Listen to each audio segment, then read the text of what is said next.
Connie, so let's go ahead and talk about fundraising. You have a fundraiser going on for differently abled entertainment. Talk to me about it.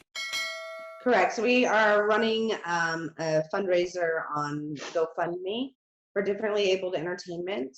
Right now we're up to $175 out of a $750 goal. And that goal is to be used so we can get our official licensing to become a fully established 501c3 nonprofit charity, because it is our goal to educate and help. Cool. What are the benefits of being a 501c3 for differently abled entertainment? It makes it to where we can accept scholarships. We'll be able to give out scholarships and to help acquire, equipment possibly, for that somebody that's differently abled might need some sort of special equipment or something to be able to do their reels or whatever kind of adaptive devices they may need. We're hoping to help that, because most differently abled people, a lot of them are on a fixed income. Yeah. And so that's something that we realize. And we realize that getting headshots and putting together an acting reel and things like that that are necessary to enter into the entertainment industry are hard to attain when you're on a fixed income. And so by becoming a nonprofit charity, we can help people attain those things that they cannot attain for themselves. Yeah, a lot of so from my time in doing acting reels, about a year ago, I stopped doing them, almost a year ago now. And what I realized is that there's a little bit of an investment, and a little bit is probably an understatement with regards to, like, the money you have to spend on headshots, get trained, and training, from what I understand, is a thing that's encouraged constantly. So constant classes, constant this, and then on top of that, like you said, that demo reel, the headshots, and then also maybe a resume. And so for that, I understand that there are resume classes. Exactly. There's money required that's involved here. And so it sounds like you are thinking about the infrastructure to also financially support differently able people who a lot of times, like funds for everyone and anyone can be tight a lot of times.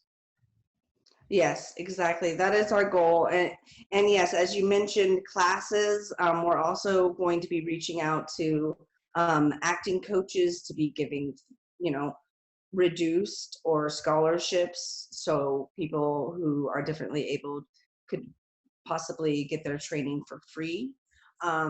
Just, at sliding scales, stuff like that, to where it makes it attainable for all individuals, because right now, yes, it is a very costly thing to constantly have to update your resume. And a lot of times now, people don't just want a resume. They like to see that you have, all your social media pages and a website and all these, other things. And it's hard, when you're on a very fixed income, to attain some of the equipment and some of the tools that you need and the education that is required. And so that is our goal, to be able to help those people that really need it. And I mean, and we realize that there's some individuals that don't need as much help as others. And so, it's not like we're going to be able to just give everything away to everybody, but we want to help the ones that really need it. And we want to be able to help the ones that are able to support themselves. We still want to be able to help them also by giving them the opportunities, by working with writers and hiring writers and making scripts specifically designed for, differently abled actors and cast members. And and also, not only that, but I mean, not only in being in front of the camera, but we'd also like to help people that are interested in being, in the tech business and in the camera business and photography and all those background things. We're really wanting to encompass all aspects, not just being in front of the camera, but also the behind the scenes jobs that are so important as well.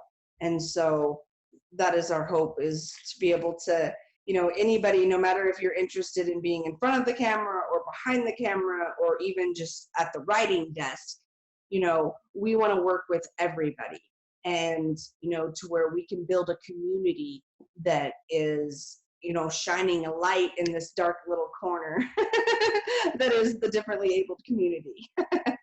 Johnny, and one of the things that this just came to mind as I was listening to you speak. One of the things that I remembered about my time when I was cutting acting reels about a year ago, the actors, so on top of the money for a demo reel and doing the scenes for those demo reels, the headshots, the resumes, etc., constant acting classes. Let's say you have an audition. Let's say you get a call back and are requested to come in.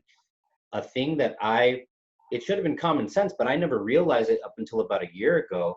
You need to have that money to be able to buy that plane ticket to jump on that airplane either the next day or the day afterwards. Now, I understand it's a different thing right now with COVID-19. I don't know how people feel about flying, et cetera. That's a whole other topic. But still, though, like, let's say we put that aside. You need to have that money to jump on an airplane and be in LA or New York or Albuquerque the next day or the day afterwards. And Yeah. or even if you're crazy enough to maybe Albuquerque or LA, if you're crazy enough to do those drives, you still need gas money, you still need money for food and for a hotel. So Yeah.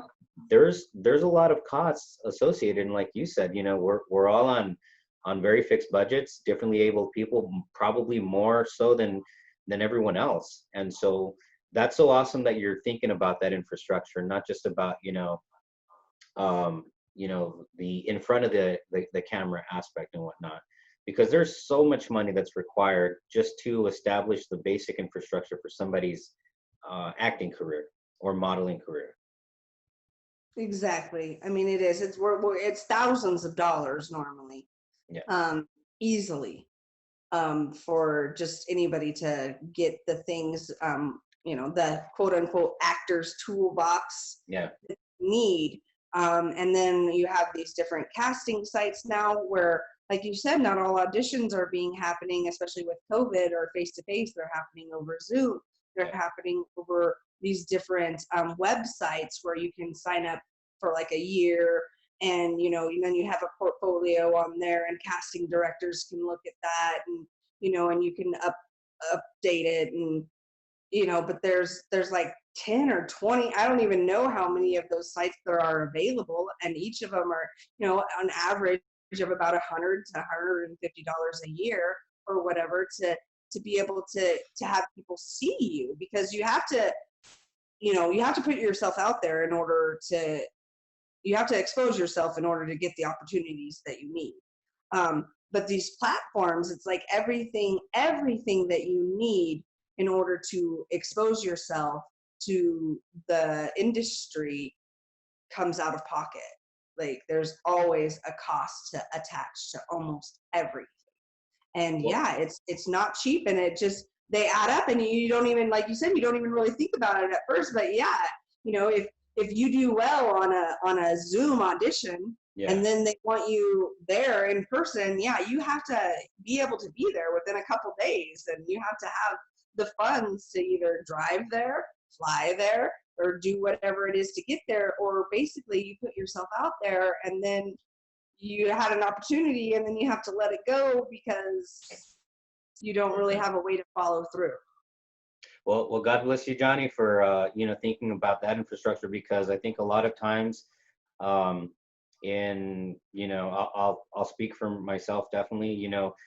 Artists, we get so wrapped up in being the artist and learning that craft, that the business end of it, a lot of times, let's just say I've had to remember, oh yeah, there's the business side and the money side to this whole aspect too, that should be thought about. So thank you for also thinking about that with regards to differently able people, and setting up that financial infrastructure, because again, these are angles that when everyone's watching the Oscars, No one's thinking about, when Brad Pitt probably had to beg somebody for gas money back in the day. You know what I mean? Right? So Exactly.